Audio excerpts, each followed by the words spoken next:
Hey, thanks for checking out my channel and clicking on my face. I'm John Stark from MacMovieGuy.com, and it's cold, so I'm wearing my hood up. And this is a review of Funny Pages. I'm a blind film critic, and I watch movies with audio description. And I rented this from iTunes. That's how I got my audio description this time around. I was actually pretty interested in the film. I'd seen some good comments from the few critics who actually had seen this film.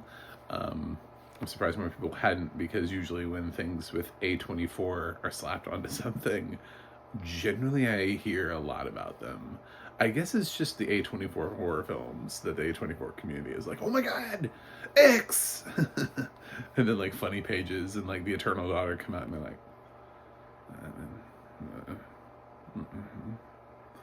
whatever. It's not everything everywhere. So, yeah. Which is kind of a shame. This is the writer, this directorial and screenplay debut of Owen Kline. He wrote and directed this. That's Kevin Kline's son. He acted for a while. I know, it's not memorable either, but he did. I mean, it's, no, he's not his father, but a lot of them are not their fathers. But if you remind them that they're not their father, what you get is, Michael Douglas's, Cameron Douglas' son, who feels, obviously the pressure of living up to that last name. So it's not necessarily fair to expect everybody. Every once in a while you get somebody who is great, like the generations that came before them, or at least is entertaining, I think Owen Kline was fine, actually. He could have bridged his own path. He didn't need to be Kevin. So it's nice to see him actually doing that and bridging his own path by writing and directing. If that's what he wants to do, go do it. This is a really weird film. I'm not gonna lie about that. This is a really weird film. It's not gonna be for everybody. It is definitely, I feel like Owen Kline really loved American Splendor and was like, ooh, but what if I did that but did it this way? Like, he obviously has some sort of an idea of comic book culture and artistry and drawings and everything, and he kind of goes after it in sort of a John Waters way. I almost want to say he's influenced by John Waters a little bit here. There are some moments where I just kind of go, I feel like this is a choice John Waters would make. But it's a very interesting film. He makes interesting choices, and that's the best I can say about it. Did I love it? Nah, but I liked it.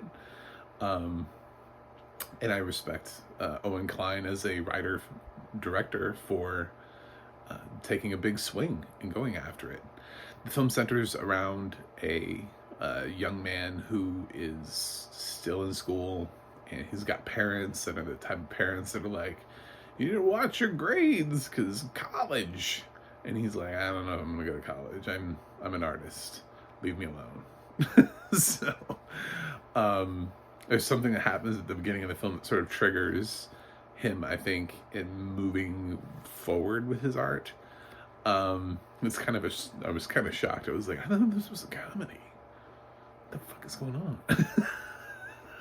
You'll get it, like, within the first, it happens like within the first 5 to 10. I'm gonna say 5 to 10 minutes. It was done within the first 5 to 10 minutes, and I was like,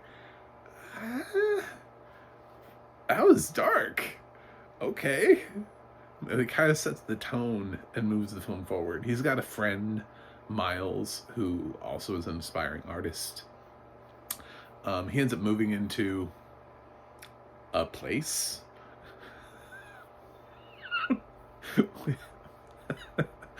which is, I'm not gonna ruin that. He moves somewhere and he lives somewhere, and this is, I mean, you get the idea that he is coming from at least some sort of creature comfort privilege, right? He's not poor. This is not some kid on the streets, but he's one of those kids that's like, I don't know, throw all this away so that I can pursue my dreams, so I can be an artist. And it's just so funny to see him in these situations, and it's very quirky. There's a scene in the film where, because of the audio description, there's a lot of things that you would miss, because a lot of them are just his facial reactions. But he gets like a check. It's like a paycheck, and it's like for $67. Like, to the rest of us, if we got a paycheck for $67, we would be like, what is this? What is this shit? I mean, like, I can't even imagine how little work you have to do to earn a paycheck of, like, are they paying you daily? Is that a daily paycheck? Do they pay you about hour? Like, hourly? Did they give you a paycheck every hour? That's not a lot of money. So, like, I feel like most people make that easily in a day, in a shift. Even you know, even if you're like watching my channel and you're like, I work at McDonald's, you probably make $67 in a shift. I'm guessing, because your shifts are usually probably pretty long. I used to work, you know, minimum wage jobs too. I know. And anyway, now that the pays are slightly higher in places, I'm guessing $67 is not a lot of money to make, but he's super happy. Like, he's elated. He's like, oh my God, my first paycheck says $67. Like, and just that sheer joy that he has from $67. I was like, I don't even know what you're going to do with that. You know, I don't know. I feel bad for him. What is his rent? Like, I can't believe it's that much from where he lives, but yeah, he was just so excited. And that's what I love about this film, is that he takes Owen Kline just kind of, it's like when you go, it's like you're standing somewhere, right? You're standing in the middle of an intersection and you can go 4 different ways. Owen Kline decided to, like, dig down. Like, he just went down.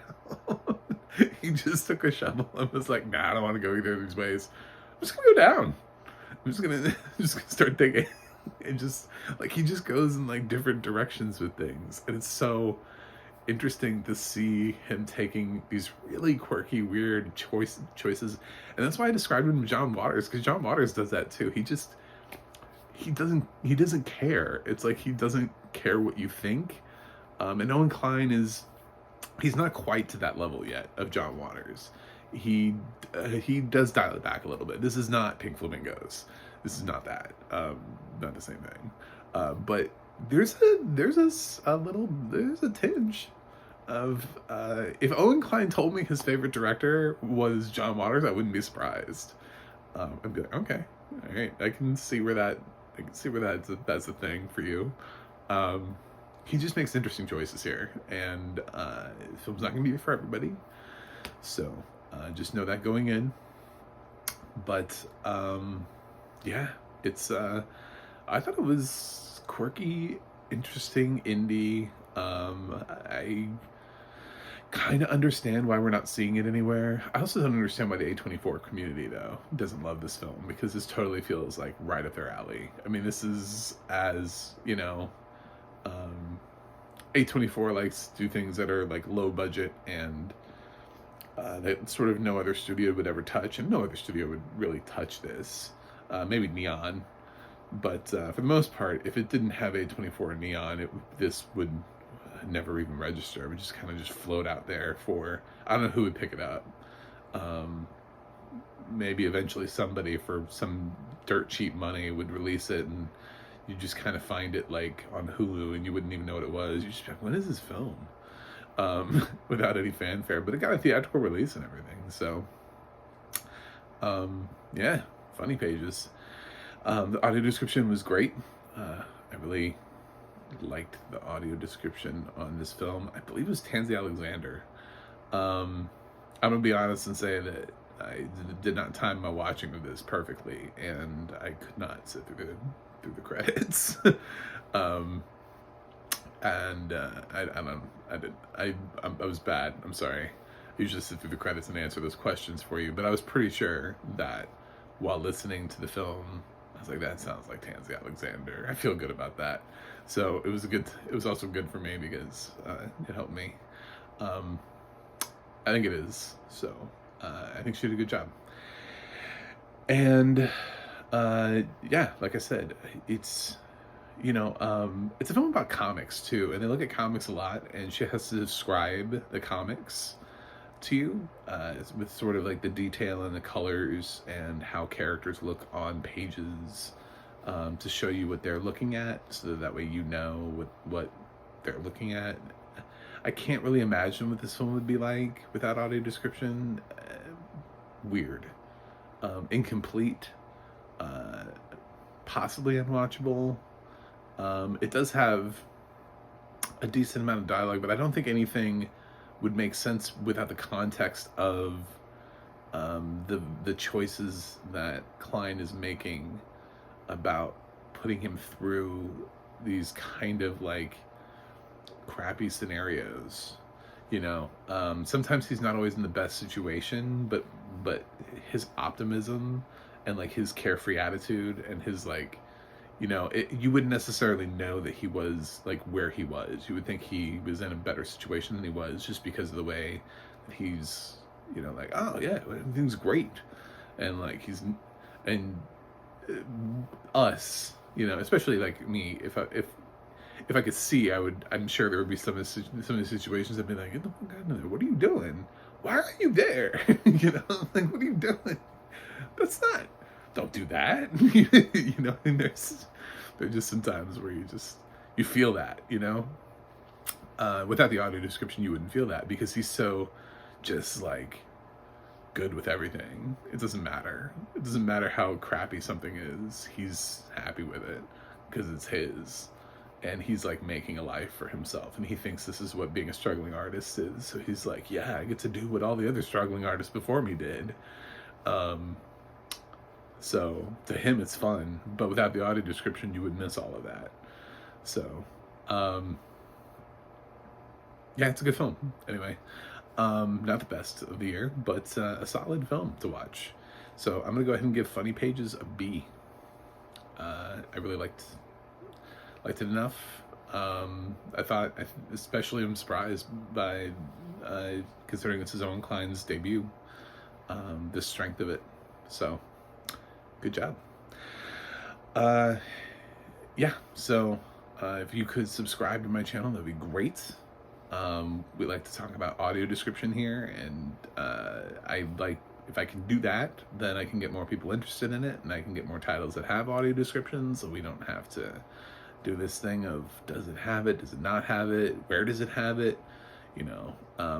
The truth is, all these A24 films are going to head to Showtime, and because Showtime doesn't support audio description, I end up having to rent films that I would normally get the rights to anyway, which is kind of insulting and offensive. It's like, what, because I have Showtime with Paramount Plus, and I've been fighting with them over including audio description. They don't even include the audio description for the existing shows that they have, let alone the movies. So it's like a battle, and I'd like to be able to have that battle, but I can't have that with the amount of subscribers I currently have, because trying to tell somebody, my followers, my follower army, well, no, they don't care. Not at this level. I make no waves. I'm a minnow. So anyway, I have a website, MacTheMovieGuy.com. You can follow me on Twitter at MacTheMovieGuy.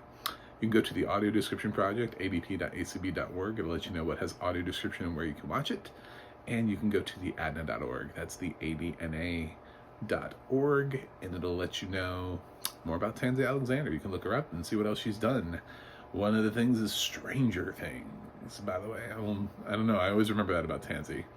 So she's done a bunch of things, but anyway, look her up. She's a good narrator. That's it. I really hope it was her, because I was a guess. I feel like I've heard her voice enough. I was like, I think it's Tansy. I'm going to move on. And that's it. So I will review something else for you guys, and see you on the other side.